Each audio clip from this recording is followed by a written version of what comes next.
Seattle's contribution to popular music is undisputed. You know the names, from Hendrix to Hart, Pearl Jam, Macklemore, and many, many more in between. In this series, we're going to examine Seattle's music community, in depth with unique performances, with interviews, and much, much more. We're also going to find out what makes Seattle, Seattle, and what makes this city on the shores of the Puget Sound one of the best places on the planet for music. Welcome to Sounds by the Sound. Let's rock and roll.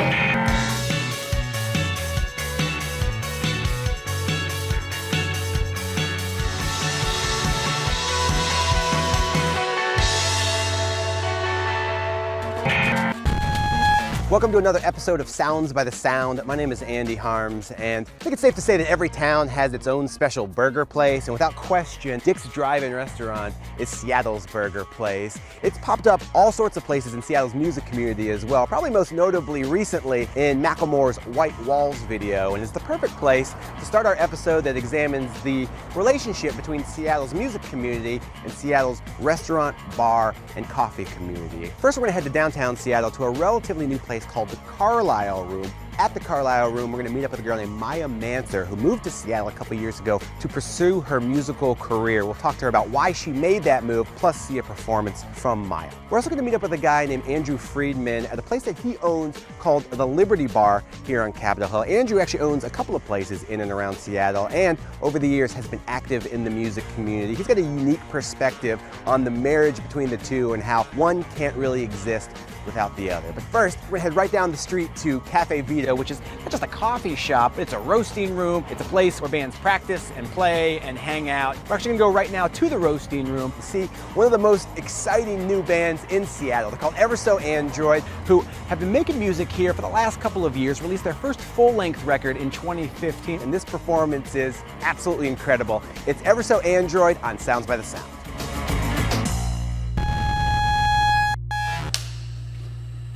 We're Ever So Android, and this is called Leash.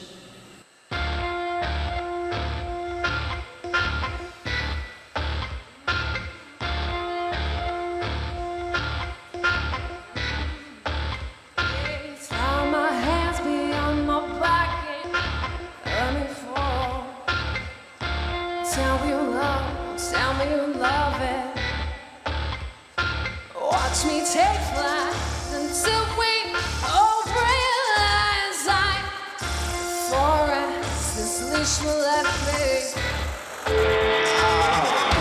Give me all your freedom, give me all your time, take away all your attitude while making it up. Give me all your freedom, give me all your time, take away all your attitude while making it up. I don't want to be alright tonight. I don't want to every night. I don't want to no killing anymore. I don't want to see what to think of me. Oh, what you gonna give me? All these years I lost to this kid. Say some more. From bite my tongue. Take my teeth from underneath and watch me bleed. I keep hearing how much I miss you. Give me all your freedom, give me all your time, take away all your action, I'm making it up. Give me all your freedom, give me all your time, take away all your action, I'm making it up. Mine, I don't want to be afraid tonight.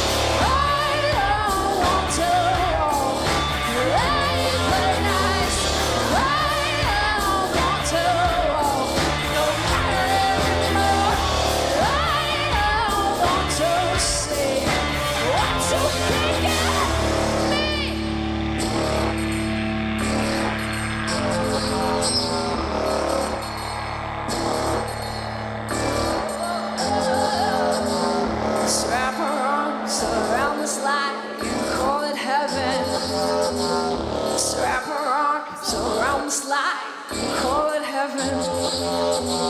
Let's wrap our arms around the slide, call it heaven. Let's wrap our arms around the slide, call it heaven. I don't want to be your bride tonight. I don't want to hold the late night.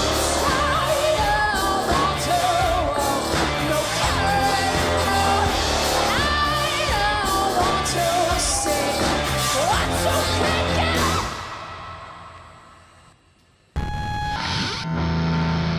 We're in the bean room at the Caffé Vita on Seattle's Capitol Hill. It looks like a World War I bunker. These are not filled with sand. These are actually filled with actual coffee beans. And we are here with Drew and Hope. Guys, thank you so much for being here. Thank you. Let me tell you what I read about the sound of the band. Karen O dating 9 Inch Nails. I mean, sure, yeah, it makes sense. I can see how you get that. I'm kind of bonkers, and we have rock guitars over electronic beats, but honestly, we didn't start with that intention. We came from completely different backgrounds. Like, I only listened to like Erykah Badu and CeeLo Green and Outkast and a lot of hip hop, and he grew up in a super punk. That's what you listen to? How did you two meet? I worked at a coffee shop, actually, and he would walk by all the time, and I was just kind of in this dead coffee shop. He walks in with Steph, his wife at the time, and we all just kind of got to talking, and then I remember Drew introduced himself. That was how we met. What I'm curious about with you guys is how you make that jump from meeting in a coffee shop to Right. being in a band together. I think we were weirdly drawn to each other. And then we started to hang out, and then one day I was like, well, I wrote this one song. It was But- really good. But It's I why we played started him. with I played him that She song, and then it all downplayed kind of started. One thing we talk about a lot is that all the songs and all the music are just this manifestation of this personal relationship that her and I have, right? You know, I don't mean like an intimate relationship. I just mean that it's just all grown out of that. This like desire to spend time with this other person, and then everything sort of blossomed from that. When you first started playing shows around town, where would you play? We were Was like anybody else coffee being shops and supportive? open mics and Right. restaurants and Yeah. Were there any specific restaurants? with that Shadowland. theme? Yeah, Shadowland. In West Seattle? Yeah. Yeah, it's a great place. Yeah. Then we played there. this awesome one. Our very first just time playing out ever really was at this place called the Couth Buzzard. Okay. It's And like it the was the least most- cool. yeah. I mean, it's awesome, but it's like the least. There was a woman who cool. tap danced. She would go and she would tap dance every week, Yeah. and she'd put on like Simon and Garfunkel, and she'd tap dance to it. And we're like, Is we that can near- follow We're like, we can that. do We can this. do this. Sure, absolutely. When it came time to record, where and when did you guys record? Our album we made at Jupiter. We recorded a full length. Cool, and that came out this last August, right? Yeah, Yeah, cool. yeah. Who'd you make that record with? Bill Rieflin. Wow, And- really? For yeah. people who don't know Bill, I know Bill. Will you explain Bill and kind of his background? It's an impressive one. Bill plays with King Crimson right now, but he was the original drummer for Ministry. And REM he played with. And he played with Swans. REM for 8 Cool. years. And And he's a Seattle guy as well. yeah, lives in West Seattle. Okay, He's cool. super Seattle. Next to Pearl Jam dude. Eddie Vedder. Eddie Vedder. Oh, yeah. They're neighbors. Oh, that guy. So met in a coffee shop, played your first couple of shows in restaurants around town, put out an EP in 2013. The record came out in August. Thanks for being here. Yeah, thank Thanks you. for performing. Absolutely, we're stoked for that. We're at the Cafe Vita. You're watching Sounds by the Sound.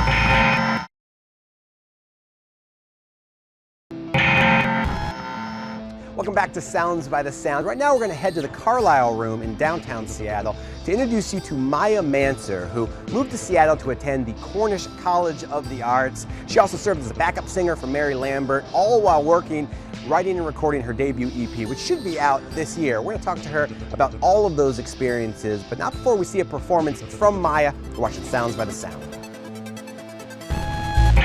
I'm Maiah Manser, and this song is called Top of My Lungs.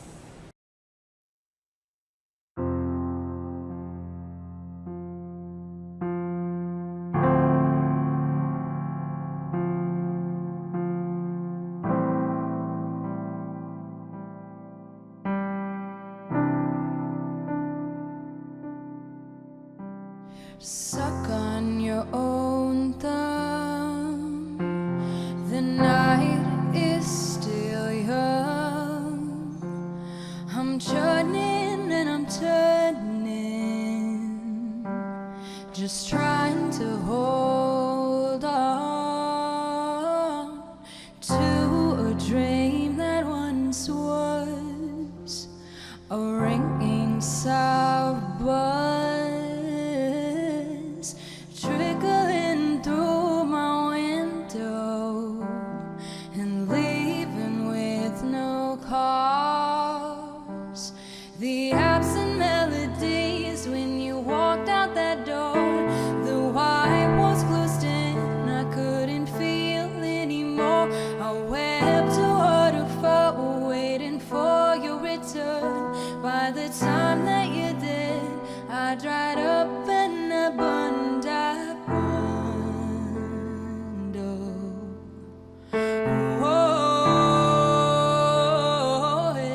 just leaving me here, crumbled and torn.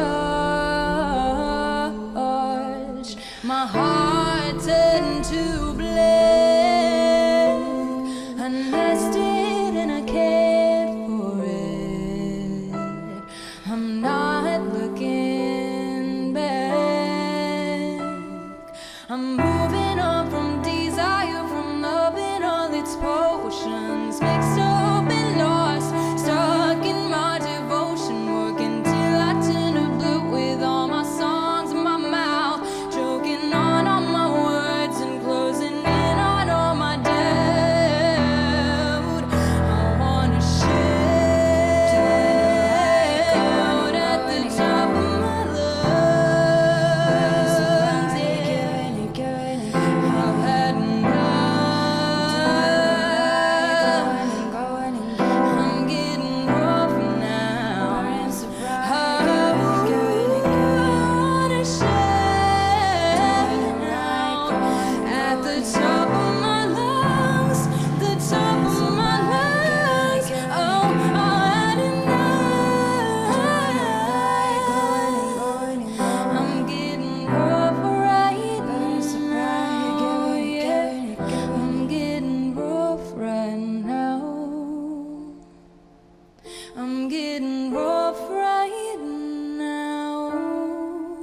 I'm getting rough right now. Oh, yeah.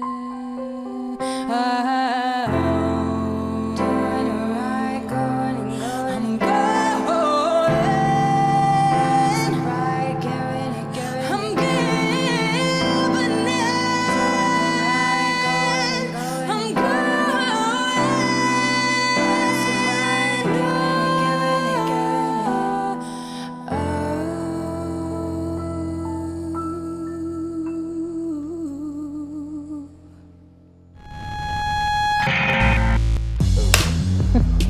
Sorry, here you go. We are in downtown Seattle at the Carlile Room, a venue whose name is a tip of the cap to Brandi Carlile, a very talented, very successful singer-songwriter from the Pacific Northwest. We have Maya here. Maya, hello, how are you? Hi, I'm good. Can you give us some of the background of you personally kind of living here in the Pacific Northwest? I moved here 6 years ago to go to Cornish College of the Arts. Okay. It's the main art school, really, in Seattle. Is that like music and painting and sculpture? Is there Yeah, anything it's specific? got everything. How instrumental was it in your coming to Seattle? It sounds like that was one of the main reasons you It came. was absolutely the main reason. Yeah. I remember I came up here to do my audition for Cornish, and we were driving up here, and I just like, it felt so right. I just like started crying. I was like, this is it. This is right. So I have to be here. And so I've been here for 6 years. It has It's that been effect wonderful. on people. Yeah. Obviously, you have an incredible talent with both your voice and your songwriting. When did you first realize that music was going to be something special for you? When I was 6. Wow, that's early. Yeah, when I was 6, I started winning talent shows, and I was like, I love this so much. I can't stop. Well, it sounds like it was never a choice for you then. Like some people like choose, I'm gonna go be in a band and I'm gonna do this. And it sounds like it was just something that you were always going to do. Is that true? Yeah, Talent, some might sure. call it delusional, but No, you know, it's okay. no, absolutely not. I'm fine with being delusional. Hold your head up, safe, head up and let it go. Hold your head up, safe, head up and move slow. So where are you right now in your music making process? We are almost finished with the entire EP. Okay. We're almost done. You've sang quite a little bit with Mary Lambert, who has had her fair share of success over the last couple of years. How did you meet Mary, and how did you come to perform with her? So I met her at Cornish. Okay, great. I like sang for her senior recital, and then Cool. because of that, she was like, I want you always to sing with me. And I was like, oh, Mary. Did she take you out on tour then? You kind of went around the country with Yeah, her? last year we probably went around the country like 3 times. Was there anything when you were out on the road that you were like, gosh, I miss Seattle for this, or I miss being in the Pacific Northwest for that, or this is very uniquely? So many things. Like what? I miss Seattle for its like good food everywhere. Awesome. There's good food here everywhere. It really like, is. You can't really go wrong? Thai food. Thai food, absolutely. Yeah, and sushi here I like missed. So what's your timetable kind of for the future? I know that you said you've been working on this EP. We're shooting for spring. Okay, thanks for hanging out with us. Yeah. Absolutely. Thank you for performing first and Yeah. foremost. It was incredible. We really, really appreciate it. Thank you. We are Of at the course. Carlile Room for Sounds by the Sound, where apparently they have DJs every Thursday, Friday, and Saturday.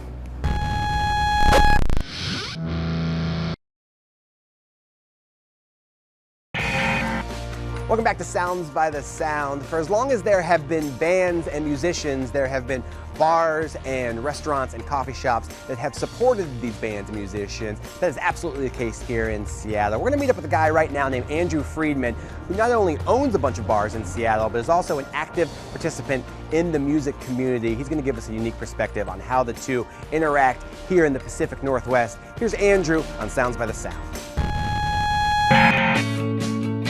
So Andrew, thanks for taking the time. Yeah, no, thanks for coming by. Seattle's very well known for its music community. It's definitely evolved into a food and bar town as well. Can you talk about that evolution and how that's progressed? In 91, it was still August of 91, still a slightly sleepy town, and then 2 months later, Nevermind came out and everything blew up.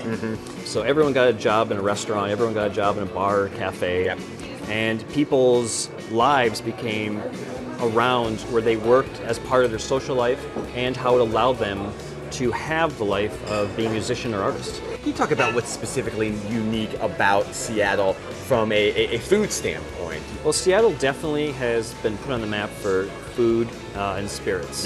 We have some of the most interesting and noteworthy restaurants and bars in town because people in Seattle really do go out. We really do spend time, and we run around town, and when something new opens, we celebrate it. And our friends work there, and we really pay attention to good food, good products. But it still is the spot where if you want to make music, if you want to do art, there's plenty of places to work. Capitol Hill really is a space where people kind of find their way back to, where you can just walk outside, and there's things going on, not a lot of new buildings. And it's just, when people come up here, they kind of remember, yeah, this is Seattle. It's definitely one of the more special parts of what is a very special town.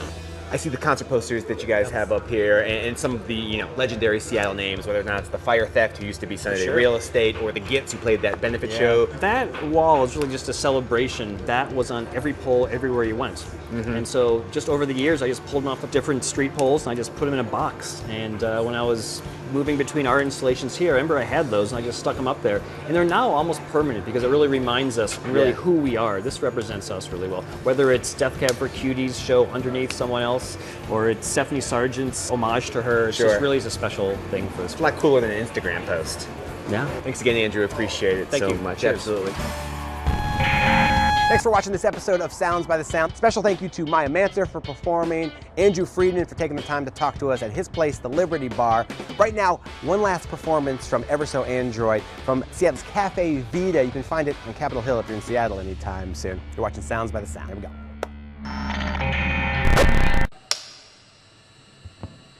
We're Ever So Android, and this song's called Moment.